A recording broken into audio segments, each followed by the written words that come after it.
Can I get an indication who is starting in the African National Congress? Honorable Nqola. Thank you very much, Chair. It's now 15:33. Thank you very much. You will start at 15:35 and your time will expire at 5 minutes after 16 hours. Thank you very much, Chair. General Mkhwanazi, good afternoon. Sabona. Do you love Tupac? Second, Do you love Tupac? do I love Tupac? Yeah, Yes, I do. you do. Yeah. Why did you send General Spear a song that says we'll kill them at night whilst they are sleeping? I did not send it to Spear. Isn't it too? It Should is be- now me understanding that the person whom I had sent that song to was Sergeant Nkosi. Sergeant Nkosi sent it to both No. Steve Motsumi and Spear. Sergeant Ngosi says you sent him a song that says last motherfucker standing. Breathing, sorry. Then the other one you sent either to Shibiri or Spear, I don't know, but the Spear was complaining about it. That you send people midnight songs that you'll kill them at night while they are still sleeping. No, I did not. He can show you his phone. I did not communicate with Spear and send him anything. So But you he did send might the be reading something from somewhere. What I believe he might have read or listened to the song that I sent to Nkosi, because Nkosi looks like Nkosi did send it to him. Okay. No, that was in passing. Yeah, he's a good artist. He was a good artist. Chair, I think in respect of what the general has submitted relating to what would be seen as an affidavit handwritten by Prim. My worry firstly is that it looks like it will be hard for us to question the general around the contents of that affidavit on the basis that he does confirm that he got it from someone else who gave it to someone else who took it from someone else, and he can't solely verify or confirm the contents that are contained in that affidavit. And if you check the nature of the affidavit, Chair, it's an affidavit that has not been commissioned. It's handwritten. It has not been commissioned. Yes, there is a signature at page 8 at the end of that affidavit. And looking at the contents, Chair, it contains a lot of serious big allegations against a number of people who are presiding actually over a number of institutions of government. So I would suggest, Chair, that we first seek for a confirmatory affidavit from this Prim person, and two, we request the National Commissioner of Correctional Services to confirm in detail to us if there are people who would have been in at Hosimaburu Correctional Center who requested to see Mr. Prim in relation to this matter. Do they have in their record any form of visit to Mr. Nqola on the 9th or 10th of September 2025? Because the allegation contained is that it's the lawyers of the minister who went and to see Mr. Nqola in a way of trying to do some affidavit. I'm sure the affidavit was meant for the appearance, according to the allegation, was meant for the appearance of Mr. Nqola before the committee.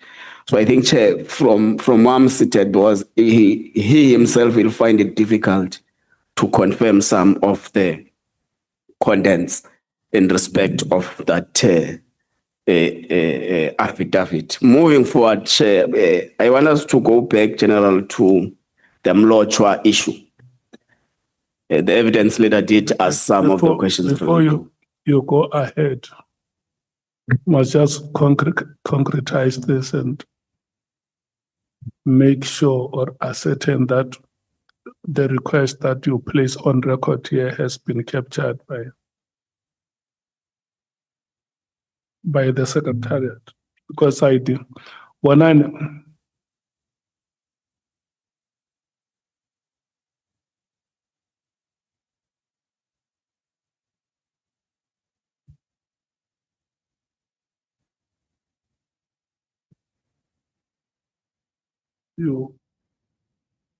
when you were still out, the honorable member has placed a request on record for some information to be requested from correctional services.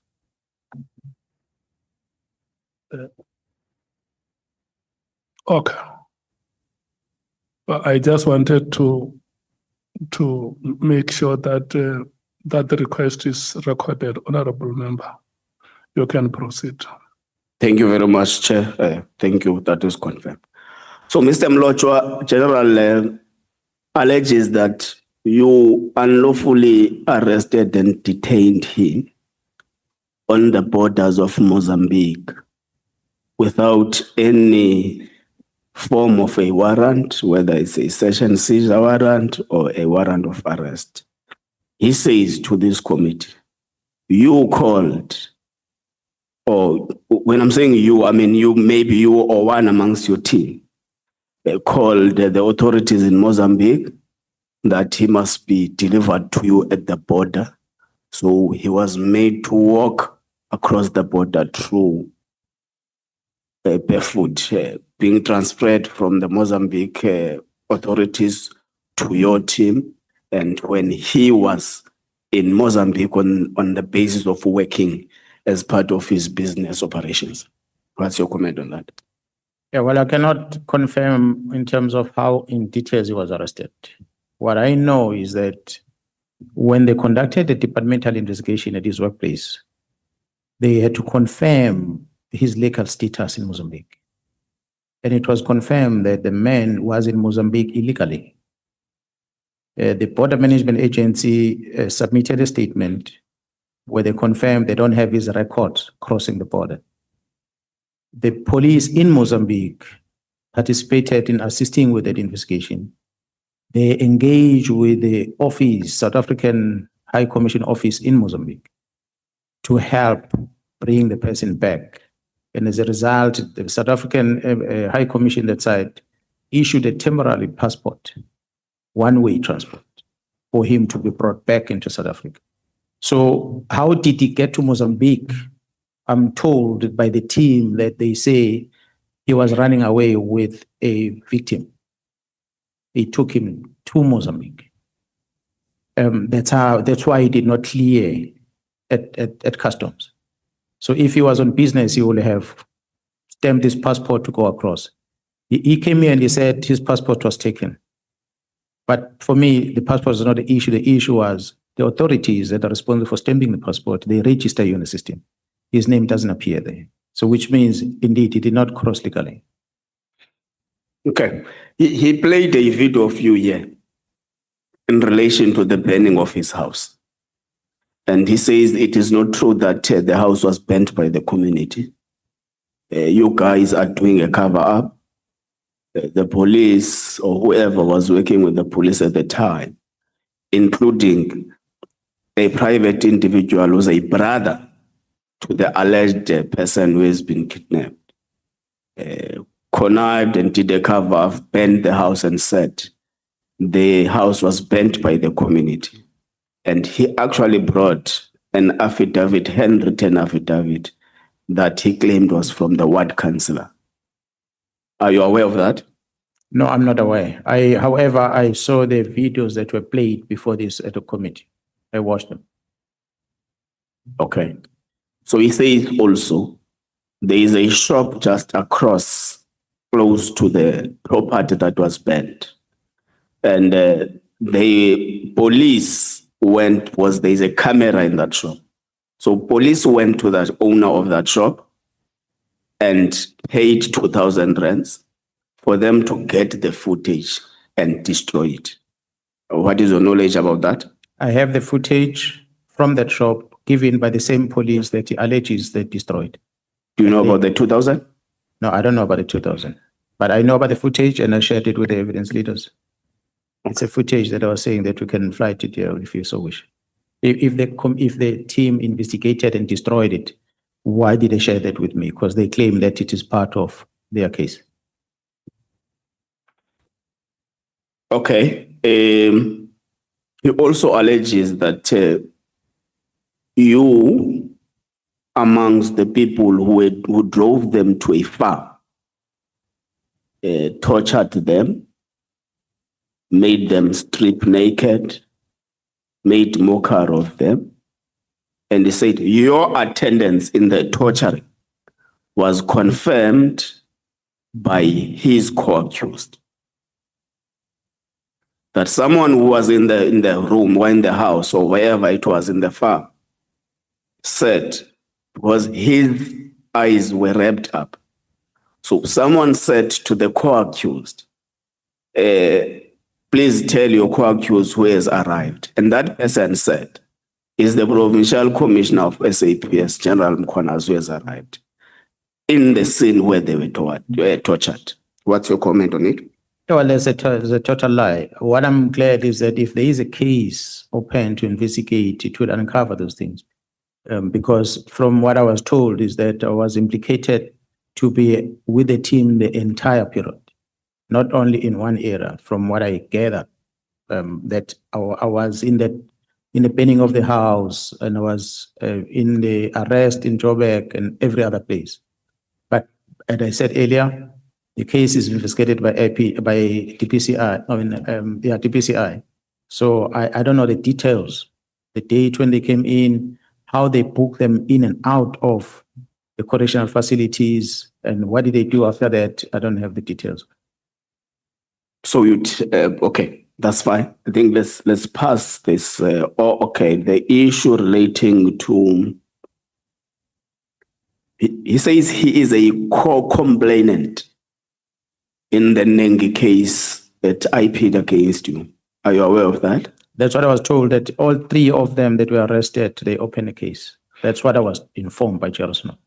So I have not seen a docket, neither engaged with the investigating office. So I don't even know who the complaint is, except what Jerusalem told me. Yeah, he also says he got a confirmation from Nengi that you sent Matlala to speak on your behalf that the complaint must be withdrawn. I remember what I can confirm, what I can tell you is that there is an allegation that the Nangi story was discussed at the meeting at Umhlanga. I've presented before this committee that the Nangi story is Nona that told me about how he and Ket Matlala communicated with Nangi. So if Nangi, beyond that, shared the message with that member about it, that indeed there's something that Matlala was talking to him about, it's up to them. I don't know. I don't know what's the story. Like I say, I've never been consulted about that case, so I don't know anything about it. To say there's a case, a story, the details of it, I don't even know the case number sitting in. Okay. Who is Mr. Motsumi? It's $1 million question. I'm glad you're asking that question because Jaharasi Nona, who was in a meeting with me, Matlala, when they told me about Motsumi, the Mtsumi's property, the location and everything, and how he and Spear operate, they were afraid to read the name. He was afraid to read the name when he appeared at Matlanga Commission. And that made me realize that when they were afraid, at the time when they were telling me that I must not disclose that, and eventually when it had to be disclosed at Matlanga, they were worried. We listened to the evidence at Matlanga, how the name of Motsumi keeps coming up. We hear from even Nqola as was testifying, how the name of Motsumi. This morning I spoke to Nqola, he phoned me. I asked him, I said, who is this Motsumi? Why do you share my details to Motsumi? What is of an interest? Motsumi was mentioned by Kat at Mkhwanazi. To me, it seems like Motsumi is a big player. I then engaged, of course, after hearing them with the team in Gauteng investigating. So I don't want to give details about that, but his name is somewhere in the mix and very prominent for that matter. So one would be justified to quickly make an assumption that he may be part of the big five cartel we're speaking about on the 6th of July. What I can tell you that Motsumi seems to be a powerful person within the police and outside the police. Very powerful. but not in the employ of the police. When I'm talking about the police, the stories are saying that it looks like there's some influence on appointments of the head of DPCIs in different provinces. It looks like he is the one who may have expanded or extended the capture amongst police, senior police officials. Yeah, well, his name, the way it comes out, and when you see the media not profiling the person and putting him out there, it just tells you the extent of perhaps the influence that the person has in our country, that even the big trusted journalists don't talk about. Okay. Let's now pass and talk about your reporting line as the provincial commissioner. Who is your immediate boss? General Masimula. General Masama. That's correct. General Sibia alleges that in terms of the structural arrangement at SAPS, you are supposed to be reporting to him, and that's not the case. He makes it appear that you're supposed to report, but defiantly, you are not reporting to him. No, I do not report to any of the generals in the police except the National Commissioner. Neither any of the provincial commissioners report to anyone else except the National Commissioner. Okay. Let's take it back to the meeting between a police official and a criminal, as you call it. General Spear testified that the meeting was successful to an extent that the mediation was signaled to be successful by the gesture that you even shook hands there at the meeting. Honorable Chair and members, what I can indicate on the meeting, when the minister started introducing the purpose of what the meeting is about, the question I asked the minister was, Minister, you are calling this meeting few months after we hosted the Interpol police chiefs in KwaZulu-Natal in Durban when they came to celebrate the police day with us in January. You are now, a few months later, inviting us to come and forge a peace between me and Sibia. The Sibia that I was hosting in KZN in January, sitting, I even took him on an excursion on a boat, sitting with him next to the boat to give him comfort in the water, enjoying the refreshments that was provided. He was talking to me, all was good. For every other meetings that we meet at the POC, we talk. Sergeant Nkosi kept coming to me and said he wants to arrange a meeting between me and Sibia. Sibia is asking to meet with me. I kept asking Nkosi, I said, what is it with Sibia? Because I go to the meetings in Pretoria. We interact there in the meeting. Why doesn't he tell me what he wants to tell me if there's something? So I did not understand what is this peace talk about. So because it was proven in that meeting that it's not clear as to what the fight is about. So that means we must go back and work as we're supposed to be working. So that's how the meeting ended. But I learned later that Minister Nqola did good to speak about the meeting. Actually, the meeting was supposed to be engaged by Minister Cele before. Because Sibia had approached Minister Cele and Sibia had approached the National Commissioner to arrange the same. But the reason I'm told that Cele and the National Commissioner did not do that meeting is because of Sintumule, who told them that Sibia told him that Mr. Balula from the EFF is the one who he spoke to organize the meeting. Balula from the EFF? Mr. Mbalula from EFF? Oh, sorry, yes, Mr. Oh, yes. Malema from EFF. I'm bad with these mixing up of names. My apologies. Mr. Julius Malema from EFF was going to... I have a problem with names today. You always twist them around. Mr. Julius Malema, these are allegations. Mr. Julius Malema, Sibia has spoken to Julius Malema to arrange a meeting between me and Sibia. So there's no need for the Minister Mkhwanazi and the National Commission to arrange. So this I hear from the National Commission. Why do I say this, Honorable Chair? Is that after Sibia testified before the Madlanga Commission, Sibia says to the Commission, I recorded Sintumule because the National Commission had confronted me about what Sintumule told him that I said. And as a result, Sbia felt that he must record Sintumule. Hence the recording we're listening to here. That was Sbia justifying why he recorded Sintumule. So when I asked the National Commission, I said, Sbia is saying this, is it true? The National Commission said, yes, it's true. We were sitting in a police jet.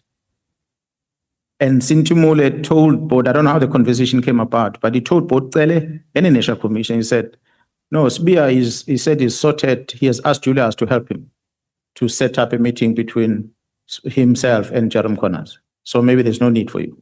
That's when the Minister Tele and the National Commission said, we're no longer going to be part of that. So I then discovered that means this peace talk was not starting with Minister Mkhwanazi. It's something that should have been done back then, was not done. But then in my own analysis, where this peace talk come from, in the main, I think it comes from the fight that we had over the AKA matter. That investigation of AKA, which Sbia wanted to interfere with. I suspect, I don't know the reason for that. But subsequent to that, I believe that the other things happened in Gauteng, and he felt that maybe I'm closer to Gerald Khumalo and the other people. Perhaps to have him getting things done, he must come through me. I don't know. Did you shake hands? Well, I cannot remember whether we shook hands on the day, but we spoke. You smoke a peace pipe. Not peace pipe, we spoke. Do you consider General Sbia a criminal? From the evidence that I had picked up before the July 6th and what I've heard now, what Matlala told me about him is true. And you still maintain that there can never be peace between you as a police officer and him because he's a criminal? Well, there was, at the time I made a statement of peace between a police officer and a criminal, not necessarily saying Sbia per se. I can tell you now that there cannot be peace between me and Gerald Sbia. Okay. Now let's take matters to the PKTT. Yes, sir.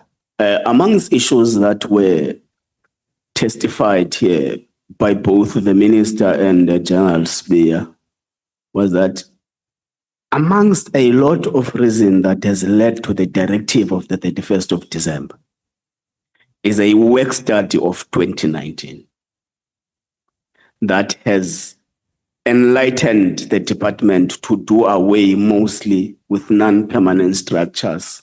Hence, it led to the dissolution of the PKTT. Are you aware of the work study? Well, when the minister came to display it here before the ad hoc committee, but as a senior manager in the police, I was never briefed about that work study. Okay. Then amongst other things is the fact that it became too costly to run the PKTT. And amongst issues that were cost drivers was issues relating to overtimes, issues relating to subsistence and travel, issues relating to laundry, even laundry, issues relating to accommodation for members of the PKTT. Would you agree with such assertions? Allegations were made and they've been disputed by the Chief Financial Officer of the South African Police Service that appeared before you. So it is not true. Okay. Now, part of what would have been testified before the committee is that this thing of some senior SAPS top management members appearing surprised with the 31st December letter is actually a fiction because there would have been numerous meetings that sat between the ministry and the top management of SAPS who actually worked towards a plan for the dissolution of the political killings task team. So have you been part of those meetings? If not, are you aware of such meetings and all that? Well, I was never in any of the meeting that sat and discussed the dissolution of the task team. Hence, my effort to try and reach out to the minister in January as soon as I learned of the letter, which was not successful. I've been in the meetings where the minister has been chairing. One significant meeting that drew my attention, and I started because of the past experience, where I started questioning the motive behind, was a meeting that was held in Pretoria at Kivitsgrund. That meeting, when it was sanctioned, I think it was a Friday in November somewhere, 21, if I'm not mistaken, the date. I was in KZN with the Minister of Public Works. There was a event there at ICC. The minister was there. When that meeting ended, the minister then spoke about this meeting that it was going to be in Pretoria. And I told him I'm not going to attend. And he pleaded with me that I must come. And I said, no, but I need to be in engagement in Pietermaritzburg. Then I cannot go there.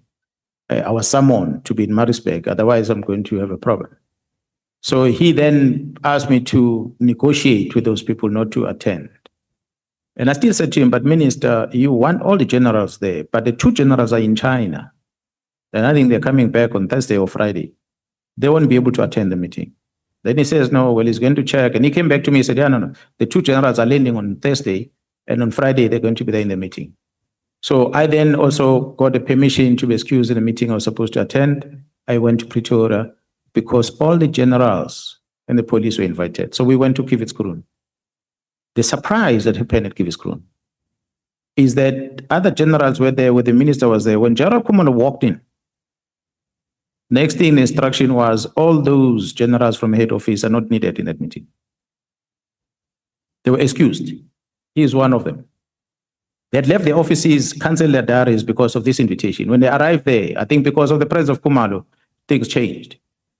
So they were all kicked out. It was only the minister, the national his deputy, the national commissioner, head of DPCI, ourselves as provincial commissioners, and the deputies that were there. Only. But what was discussed in the meeting that was of concern?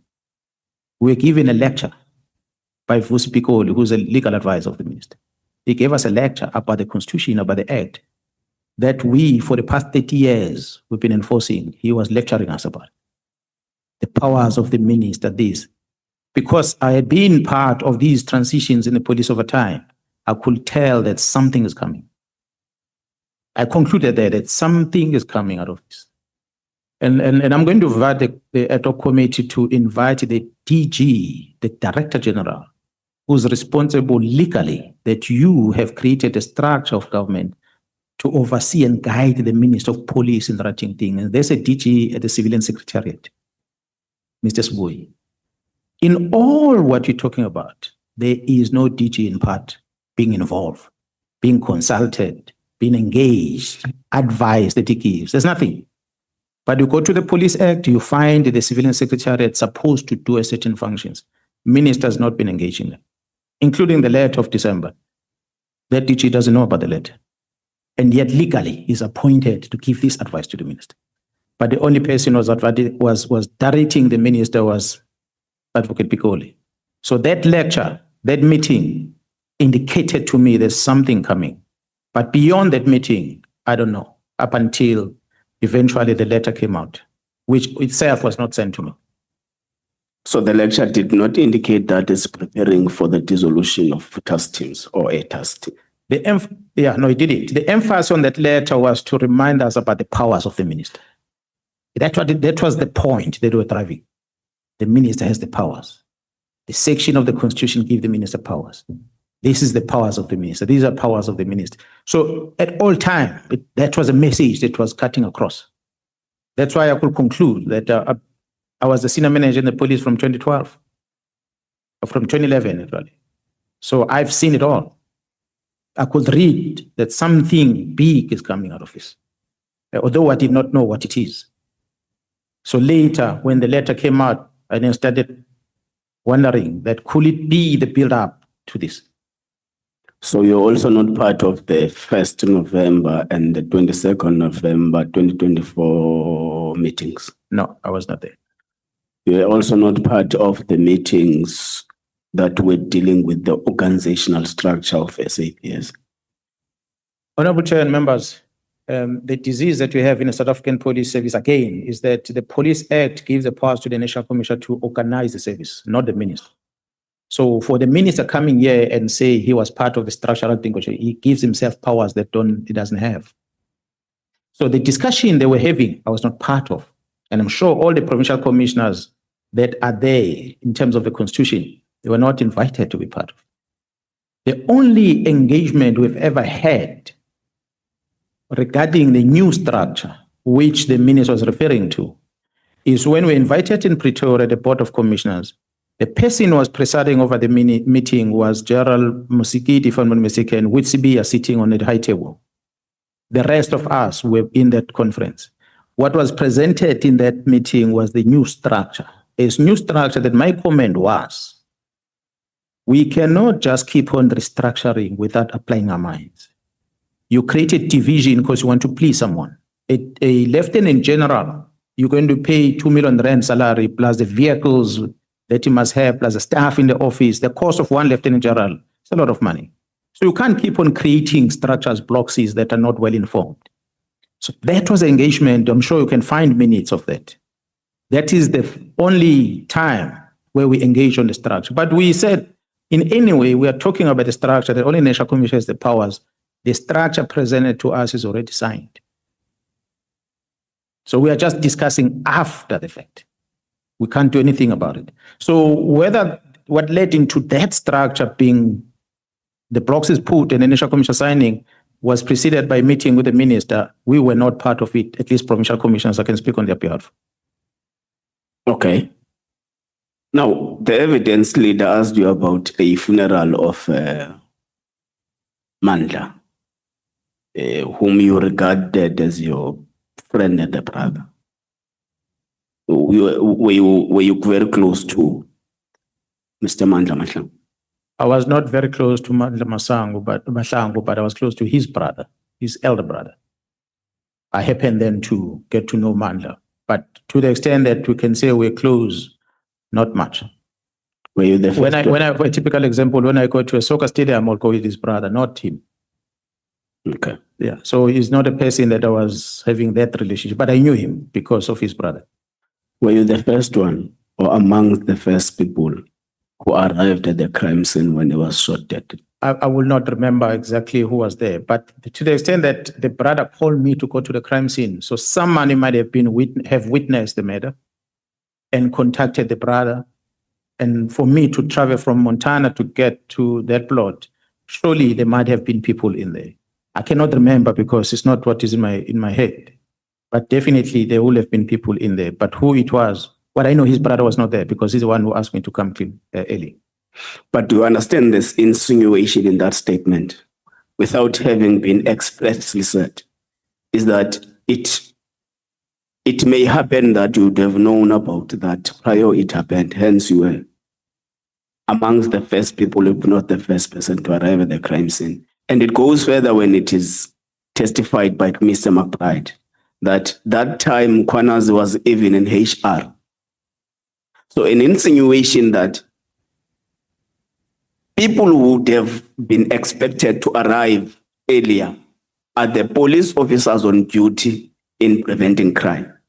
So do you understand that kind of insinuation? Definitely, I do understand. I think that's why I kept on saying, honorable members, that I think that case needs to be started afresh. There are things that are not being brought into the open about that case. I don't believe that everything that was done to close that case was justified. That case might need to be reopened. Some things that are hidden in that docket. I'm grateful for the fact that, as we say, I was at HR and other places, minding my business in Montana. The person that mobilized me to get there is a brother. Had he not called me and given me the location, I would not have gone there. Even his house, Mandla Mahlangu, where eventually I ended up, was his brother that took me to the house. Because otherwise I did not know. I was always meeting him at the brother's house in Central. That's where I was always meeting him, not where Mandla's house was. So Mr. McBride making an insinuation that goes all the way to me not attending the funeral. At least from my side, the brother knows everything and he was there and he saw me, not even me alone, with my wife there. So that's the advantage that at least I have. So for the fact that he's making those statements, it makes me suspect that perhaps Mandla Mahlangu's murder might involve people that he was close to. Another insinuation in respect to Mandla Mahlangu's murder is that Mandla Mahlangu deposed an affidavit to IPID that implicates you of having a hand in trying to sabotage the case against General Pahlan. And he was later after that killed. Another insinuation in this assertion, which was also said by Mr. McBride, is that there would have been a dialectical relationship between the deposed, the deponent, or the statement deposed to IPID against you and the murder of Mandla Matlang.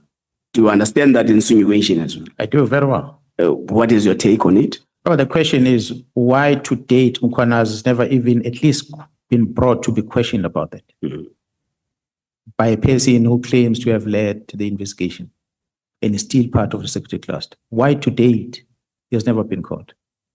So for what he's saying, if there was a statement, might have been fabricated. If there is a statement, perhaps there's not even a statement for that matter. But it doesn't surprise me because one, I get the information now about why crime intelligence is not finalizing my security clearance. One of the things I mentioned in that reason is that there is a case docket open in Pretoria against Pahlan and his wife and someone else, where I'm implicated in it. It is that docket that makes crime intelligence not to issue me with the security clearance. That is many years back. To date, nobody has ever come to me to ask me questions. So it might have been maybe the case does exist, maybe there was a statement in there that was fabricated, but I've never been involved with anything on Pahlan. Pahlan was the acting national commissioner at the time. He became my boss. But other than that, we will only meet at the gym in Montana. That's all I knew about him. No other relationship. Lastly, did you submit the video or the record of your meeting with Mr. Matlala and General Senona to the evidence leaders? No, I did not. Can you please assist us with that? I will have to speak to the investigation team because when we conducted that, it was part of the criminal investigations that we're busy with. Okay, noted. Thank you, Chair. Thank you very much. I will allow my colleagues to pursue where I might have left. Thank you. Thank you so much. See, I'm disciplined. You have used extra 5 minutes.